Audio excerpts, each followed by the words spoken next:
Assalamualaikum warahmatullahi wabarakatuh. Perkenalkan, nama saya Karina Putri Mulyadi. Saya mahasiswi Hubungan Internasional Universitas Andalas PP 2017. Pada kesempatan kali ini saya akan mempresentasikan dan menjabarkan proposal penelitian saya dengan judul Penolakan Ceko dalam menerima suaka pengungsi muslim pada tahun 2015 hingga 2017. Latar belakang dalam penelitian ini melihat bahwa Ceko merupakan negara Eropa Tengah yang dulu pernah menjadi bagian negara Cekoslovakia dan merdeka pada tahun 1993. Masyarakat Ceko sebagian besar tidak memeluk agama. Hal ini dilihat dalam data Pew Research yang mengatakan bahwa hanya 29% masyarakat Ceko yang tumbuh dalam kelompok beragama. Meskipun sebagian besar masyarakat Ceko tidak memeluk agama, negara ini memiliki populasi muslim kurang dari 20.000 atau sekitar 0,2% dari populasi penduduk Ceko. Namun anehnya, sentimen anti-Islam memainkan peran yang besar dalam politik nasional Ceko.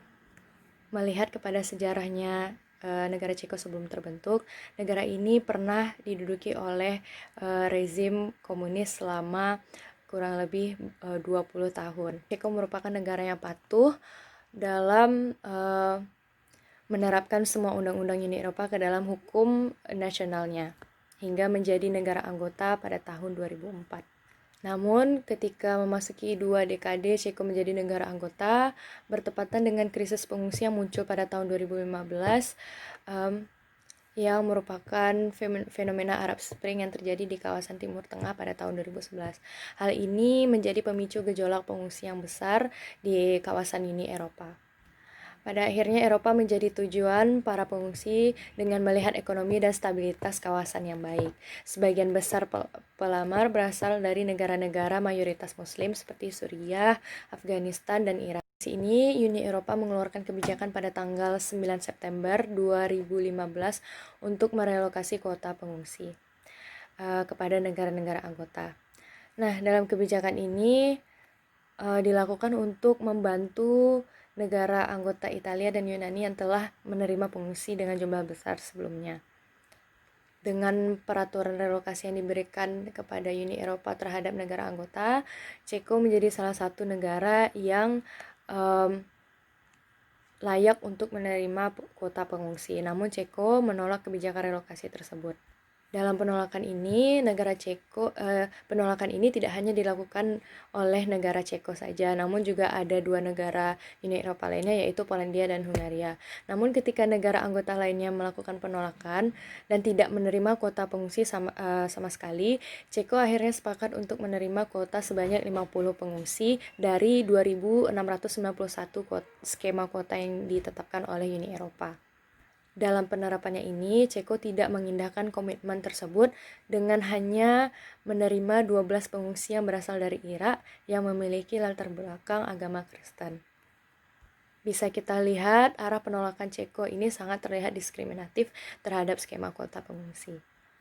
Pada akhirnya, penolakan Ceko terhadap pengungsi muslim ini bertentangan dengan posisi Ceko sebagai negara yang sudah meratifikasi Konvensi Jenewa tentang pengungsi pada tanggal 11 Mei 1993. Nah, tindakan Ceko yang menolak pengungsi muslim dan hanya memilih untuk menerima pengungsi non-muslim tentu saja bertentangan dengan Konvensi Jenewa 1991 yang telah diratifikasi negara Ceko.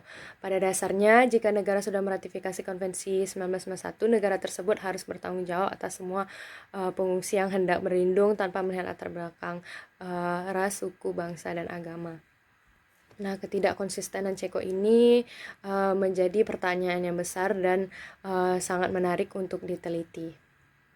Selanjutnya, pertanyaan penelitian saya yaitu bagaimana proses perumusan kebijakan Ceko dalam menolak pengungsi muslim pada tahun 2015 hingga 2017. Tujuan penelitian ini yaitu untuk mendeskripsikan sebuah proses perumusan kebijakan suatu negara yang dalam konteks ini yaitu perumusan kebijakan Ceko yang menolak untuk menerima suaka pengungsi muslim pada tahun 2015 hingga 2017. Untuk manfaat penelitiannya, secara teoritis diharapkan dapat membentuk suatu pemahaman tentang mengapa negara Ceko membuat kebijakan penolakan terhadap suaka pengungsi Muslim di tahun 2015 hingga 2017.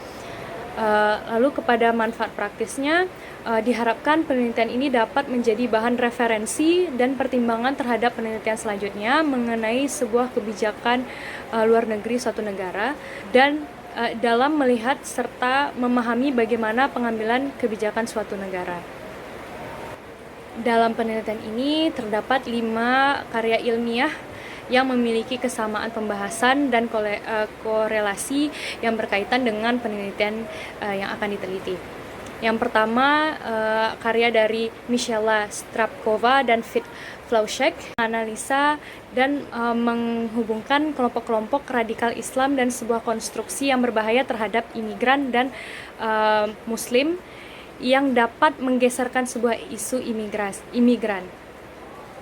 Pustaka yang kedua, saya mengambil artikel dari Maria Jelenkova.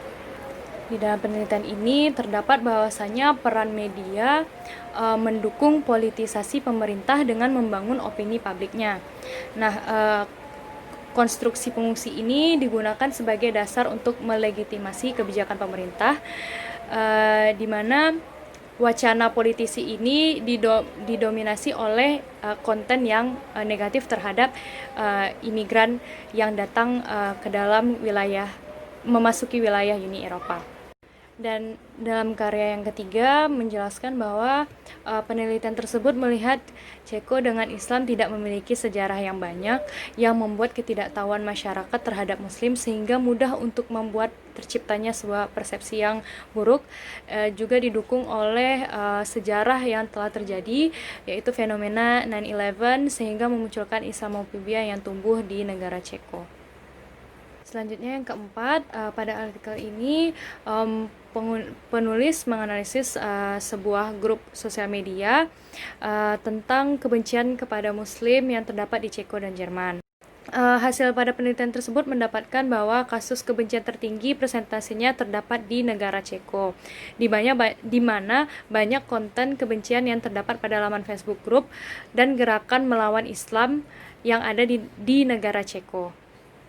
Studi pustaka yang terakhir, peneliti menganalisis bahwa adanya ungkapan Presiden Ceko, Milo Zeman, yang sering menggunakan istilah keamanan sebagai strategi politik dalam masa jabatannya.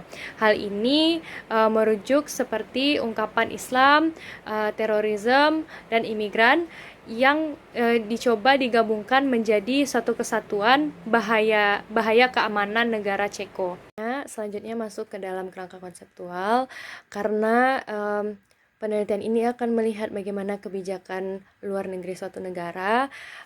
Pada penelitian ini saya memilih menggunakan teori pembuatan kebijakan luar negeri yang dikemukakan oleh Shannon L. Belton dan Charles W. Kegley dalam buku mereka yang berjudul World Politics, Trend and Transformation di tahun 2016 dan 2017. Menurut Belton dan Kegley, terdapat 3 faktor yang mempengaruhi pengambilan keputusan luar negeri pada suatu negara.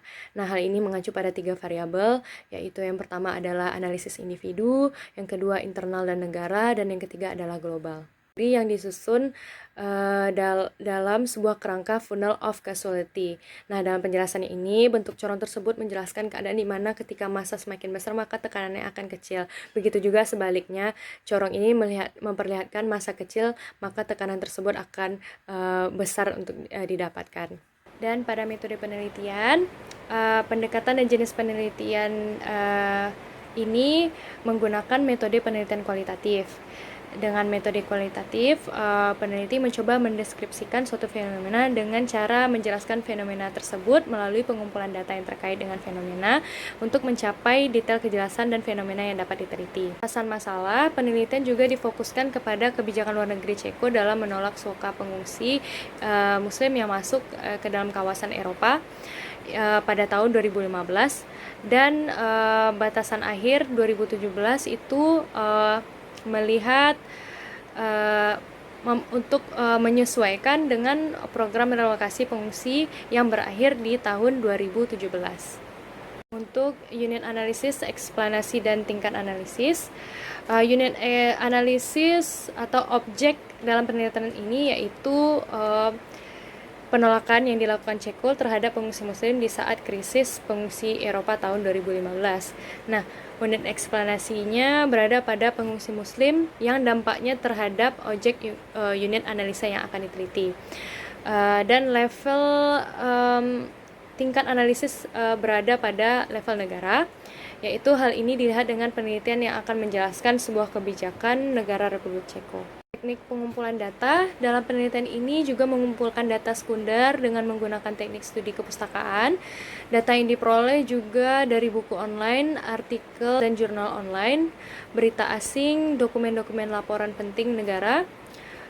Penelitian juga mengambil data yang didapatkan dari beberapa sumber media sosial seperti YouTube, Facebook, Twitter, dan Instagram. Hasil wawancara Presiden Ceko Milo Zeman dan juga elit-elit politik pemerintahan Ceko terkait pernyataan-pernyataan negatif mengenai pengungsi muslim. Untuk teknik analisis data, penelitian ini menggunakan metode deskriptif kualitatif, yaitu menurut Mukhtar, metode kualitatif deskriptif ini adalah suatu metode yang digunakan untuk menemukan pengetahuan terhadap penelitian pada suatu waktu tertentu. Nah, penelitian juga dideskripsikan menggunakan data-data dari sumber yang didapatkan untuk diteliti dan dianalisis. Proses ini akan melalui reduksi data dengan memahami dan memilah data-data dari sumber yang dimiliki untuk diteliti. Dan yang terakhir adalah sistematika penulisan. Pada bab pertama atau bab 1 yaitu pendahuluan, yang mana akan menjelaskan mengenai pendahuluan yang mencakup latar belakang, rumusan masalah, tujuan penelitian, manfaat penelitian, studi kepustakaan, kerangka konseptual, metodologi penelitian, dan sistematika penelitian. Dan untuk bab kedua, dalam penelitian ini akan menuju kepada sejarah Republik Ceko, yang mana akan lebih menguraikan lagi bagaimana sejarah negara Ceko sebelum terbentuk menjadi negara yang merdeka, hingga menjadi negara yang mayoritas tidak memeluk agama. Dan pada bab ketiga, yaitu pembuatan kebijakan luar negeri Ceko. Dalam bab ini bertujuan untuk mengetahui sistem dari pembuatan kebijakan luar negeri Ceko, untuk mengetahui aktor yang memiliki wewenang dalam kebijakan luar negeri hingga terbentuk, dan juga mengetahui apakah ada lembaga atau persoalan domestik lain yang dapat dipertimbangkan selama proses pembentukan kebijakan luar negeri Ceko. Dan pada bab keempat akan menganalisis bagaimana proses kebijakan Ceko terhadap penolakan pengungsi muslim dengan menggunakan konsep yang telah dipilih, yaitu konsep Foreign Policy Making Process Theory, dan yang melihat dari sudut pandang global, internal atau negara, dan juga individu. Dan pada bab 5 yaitu berisikan kesimpulan dari penelitian. Sekian hasil dari presentasi saya. Mohon maaf jika masih banyak kekurangan, dan terima kasih untuk waktunya. Wassalamualaikum warahmatullahi wabarakatuh.